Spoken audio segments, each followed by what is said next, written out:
6 mai 2022, le ministre des Mines de l'État du Cameroun a signé une convention minière avec une entreprise d'État chinoise qui s'appelle Sinosteel. La convention en question porte sur l'exploitation d'un gisement de minerai de fer qui est situé entre Kribi et Kampo dans la région du Sud Cameroun, dont la taille est estimée à 632 millions de tonnes. Alors, regardons ensemble ce que l'État du Cameroun a signé. Le minerai découvert a une teneur en fer de 33%. L'État du Cameroun s'engage à vendre la tonne à l'entreprise chinoise à 2300 francs CFA. L'entreprise en question va exploiter par an 10 millions de tonnes et va reverser à l'État du Cameroun 23 milliards de francs CFA. L'exploitation va durer 50 ans, donc elle aura exploité 500 millions de tonnes. Au bout de 50 ans, elle aura reversé à l'État du Cameroun 1150 milliards de francs CFA. Et à ces 1150 milliards, il faut ajouter 425 milliards que l'entreprise s'est engagée à investir au Cameroun. Ça, c'est ce que l'État du Cameroun a signé. Regardons maintenant ce que l'entreprise chinoise va engranger. Le minerai est toujours enrichi à 33%. Il est toujours à 33%, c'est comme ça qu'il a été découvert. Sur le marché international, ce que nous vendons à 2300 francs est vendu à 95 000 francs CFA. Donc, lorsqu'on a exploité 10 millions par an, l'entreprise a engrangé 950 milliards de francs CFA alors qu'elle n'a reversé à l'État du Cameroun que 23 milliards.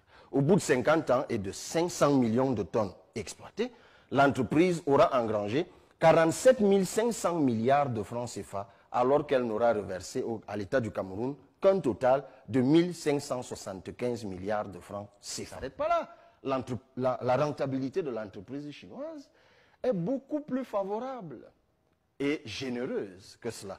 Parce qu'en matière d'exploitation des minerais de fer, on peut enrichir le minerai. Et l'entreprise en question nous a dit que le minerai qui a une teneur en fer de 33% peut être enrichi jusqu'à 60%. Et lorsqu'on enrichit 10 millions de tonnes, ces 10 millions de tonnes sont convertis à 4 millions. On reçoit ça. Ouais, c'est embêtant. À chaque fois que vous publiez une vidéo, vous devez avoir des notifications comme ceci.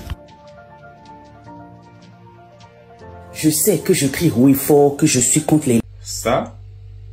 Les sanctions commencent à pleuvoir. On me menace de me bannir du programme de monétisation TikTok pour avoir publié cette vidéo. Tu as sûrement entendu parler de ce qui se passe au Congo. Et si ce n'est pas le cas, je t'invite à aller te renseigner parce que à l'heure... Et ça encore.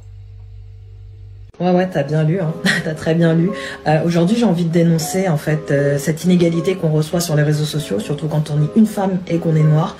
Le nombre de commentaires que je signale tous les jours et pour lesquels j'ai toujours une réponse en mode « Ah ben non, ça n'en fera pas les consignes communautaires ». Je me pose des questions de quelle communauté vous parlez parce que c'est quand même assez intriguant. Là, je pense qu'il n'y a pas plus clair. On sait très bien que c'est une originalité, donc le concepteur de ce mot-là, très original. Je pense que ça en est de trop pour le cercle africain. Liberté de communication, de partage et de connaissances. C'est la raison pour laquelle nous avons mis sur pied le réseau social africain Djibawol, disponible sur App Store et Play Store. Donc, en fait, ce sera donc par an 4 millions de tonnes enrichies cette fois à 60%. Mais lorsque c'est enrichi à 60%, les cours changent.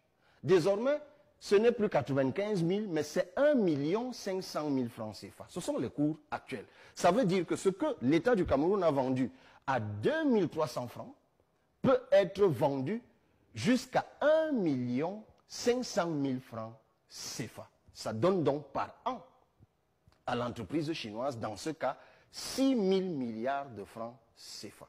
C'est-à-dire plus du budget de l'État du Cameroun actuellement par an. Mais bien plus encore, la dette camerounaise globalement aujourd'hui est estimée à plus de 11 000 milliards.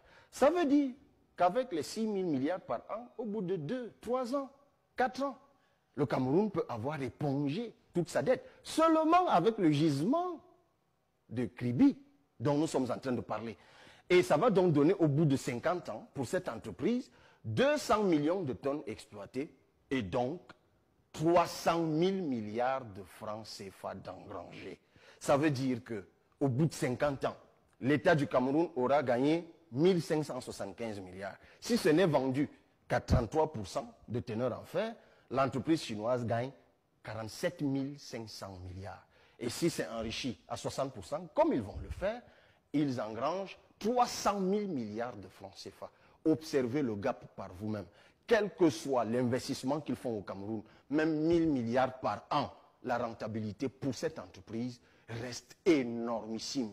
Et figurez-vous que seulement avec un gisement comme celui-là, le Cameroun serait en mesure de produire par an plus du budget actuel de tout l'État du Cameroun. C'est simplement inadmissible. C'est inacceptable. C'est pour cela que nous disons au président de la République, puisque c'est à lui que revient le pouvoir de signer par décret le permis d'exploiter, de ne pas le faire. Il a créé le 14 décembre 2020 une entreprise d'État camerounaise qui est comme la Sinostyle, qui s'appelle Sonamine. Cette entreprise a les mêmes attributions d'exploration, d'exploitation. S'il nous faut 425 milliards pour exploiter ce gisement, pour gagner par an 6 000 milliards de francs CFA, mais bon sang, trouvons-les. Que ce soit par les banques camerounaises, que ce soit par l'épargne camerounaise d'ici et de la diaspora, nous serions en mesure de lever les 425 milliards. Monsieur le Président de la République, ne signez pas ce permis. Peuple camerounais, levons-nous contre ce que le ministre des Mines a signé. Non, c'est une braderie criminelle. On reçoit ça. Ouais, c'est embêtant. À chaque fois que vous publiez une vidéo, vous devez avoir des notifications comme ceci. Je sais que je crie haut et fort, que je suis contre les... Ça. Les sanctions commencent à pleuvoir. On me menace de me bannir du programme de monétisation TikTok pour avoir publié cette vidéo. Tu as sûrement entendu parler de ce qui se passe au Congo. Et si ce n'est pas le cas, je t'invite à aller te renseigner parce que à l'heure... Et ça encore. Ouais, t'as bien lu, hein. T'as très bien lu. Aujourd'hui, j'ai envie de dénoncer en fait cette inégalité qu'on reçoit sur les réseaux sociaux, surtout quand on est une femme et qu'on est noir. Le nombre de commentaires que je signale tous les jours et pour lesquels j'ai toujours une réponse en mode « Ah ben non, ça n'en fera pas les consignes communautaires ». Je me pose des questions de quelle communauté vous parlez parce que c'est quand même assez intriguant. Là, je pense qu'il n'y a pas plus clair. On sait très bien que c'est une originalité, donc le concepteur de ce mot-là, très original. Je pense que ça en est de trop pour le cercle africain. Liberté de communication, de partage et de connaissances. C'est la raison pour laquelle nous avons mis sur pied le réseau social africain Djiba World, disponible sur App Store et Play Store.